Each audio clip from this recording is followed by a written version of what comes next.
Hey, y'all. Welcome back to Big Daddy's Texas. All right, today we're going to do some more ribs. We're going to put it together a little bit better, do a little bit of trimming, and show you what a lot of people and what I do for competition style ribs.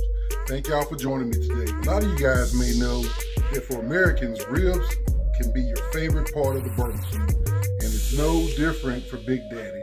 I love ribs and brisket and some hot links, some sausages. Man, just puts a smile on my face. But let me tell you a little bit about the history of ribs. A lot of people don't know the history of ribs. Ribs was a throwaway meat back in the day. And the plantation owners used to give the slaves the ribs, the tenderloins, and the chitlins because they didn't want it. They ate the back top loin of the pig. So that's where the term living high off the hog came from, because back in those days, the plantation owners ate the large back strap. You know, a lot of people don't know what to look for when they're trying to purchase ribs. So I'm gonna give you a little quick explanation on how we do that. Okay, folks, when you're looking for meat, you wanna make sure that you're getting something that's not too fatty with too much silver skin on it. And silver skin are going to be parts like, this is a combination of fat and silver skin. More fat. On the flip side of this whole thing here is silver skin. Your body cannot digest this, so don't eat it. All right, let's get some gloves on and get to work now. So we got the silver skin I just showed you. You also want to look for the fat to meat content within this. Not too bad. This right here is typical for this size and also this portion of the rib. Now, let's flip this back side over. Not too fatty. A lot of times you can make out the back content just like you do with bacon when you are looking at the package. All right, so we're gonna start with the silver skin. When we start to dissect it, that's gonna be the first thing we do. You also wanna look at the flexibility of your meat. If your meat is not flexible, it's gonna be tough. You want some tender meat. So the more flexible, look at it, it's doing a worm. All right, so the flexible, the better. And normally, you get that little piece right there, get your thumb underneath it, peel that side off. Keep doing the same thing. And when you got gloves on and you mess with this, it tends to get like slippery. So use a paper towel. Grab that paper towel.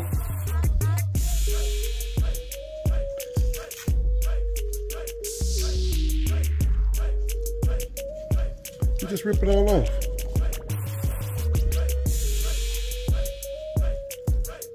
Because really this stuff is not digestible. So we don't want to be putting it in our stomach, messing with our intestines.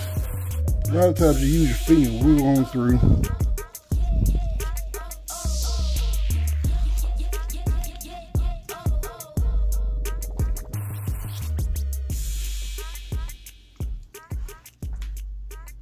Gotta get you a little sharp paring knife. Somewhere you can just cut the little extra fat. That's not good fat.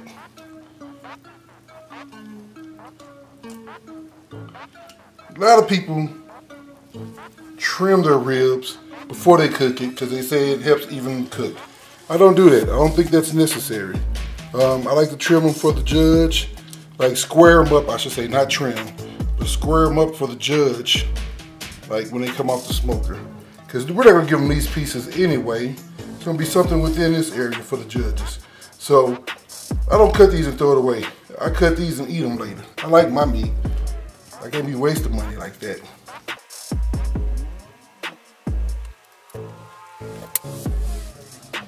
This part is basically useless to trim, because if you do,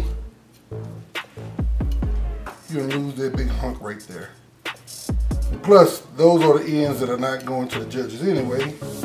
So, you know, I kind of leave it off for the employees and for me to eat.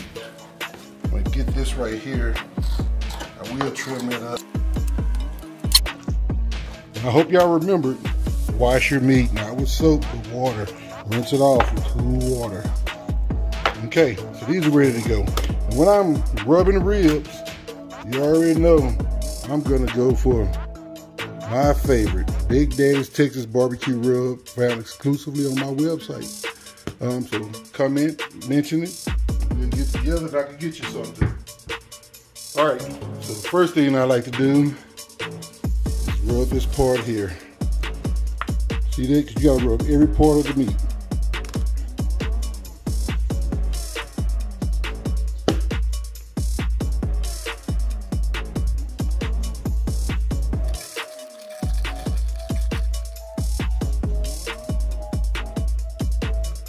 All the way around.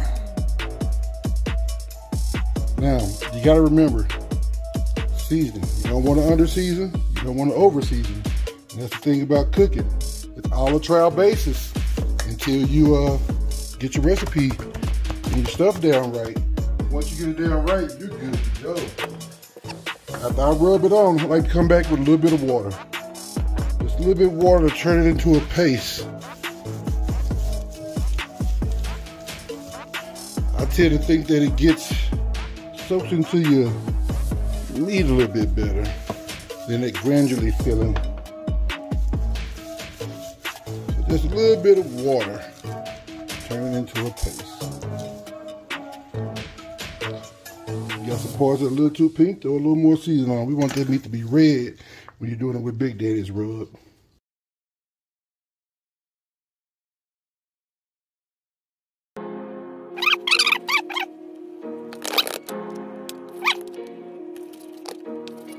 Now your meat is rubbed and it's ready to go to the smoker.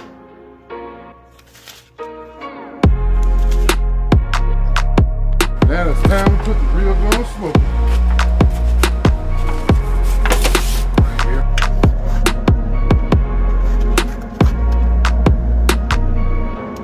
Always put them bone in down. And then what you want to do, squeeze them like an accordion. Squeeze them like an accordion. Remember, ball side down. Don't leave them flat like that.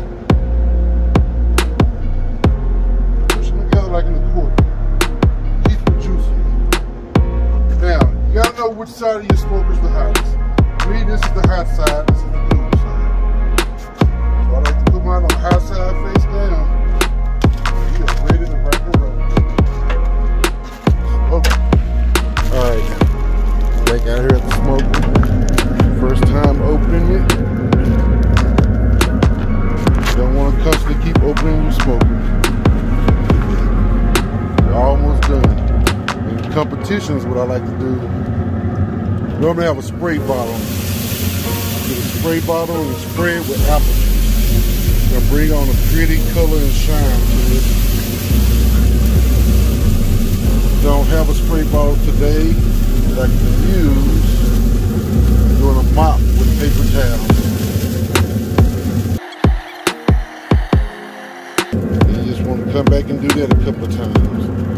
It won't change your flavor. It's just going to give it a nice pretty color. I also want to show you, see how those bones are starting to peel back? That's how you know it's almost done.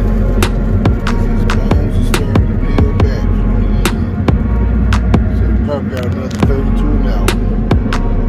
Smoke some. Alright, ladies and gentlemen. I believe these little thingamajigs are ready. Look at that. Nice and beautiful. Another way you can tell when they're ready. A little being test, they get really wobbly. All right, we're gonna let them rest for a few. Then we'll cut into these bad boys.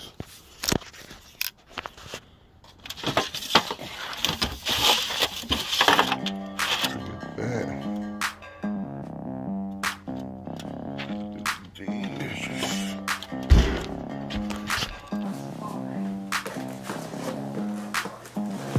One thing I like to do, flip it over. Then cut in between the bones.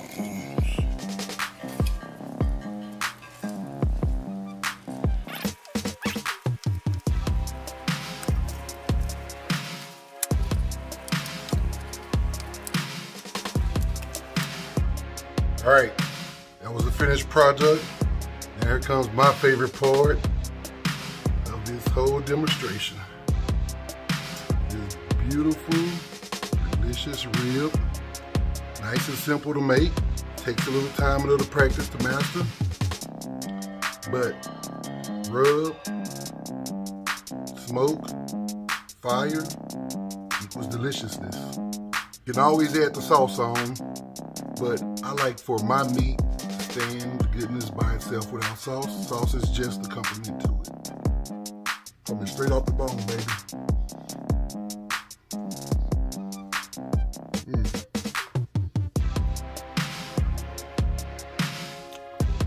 Nice and juicy and moist.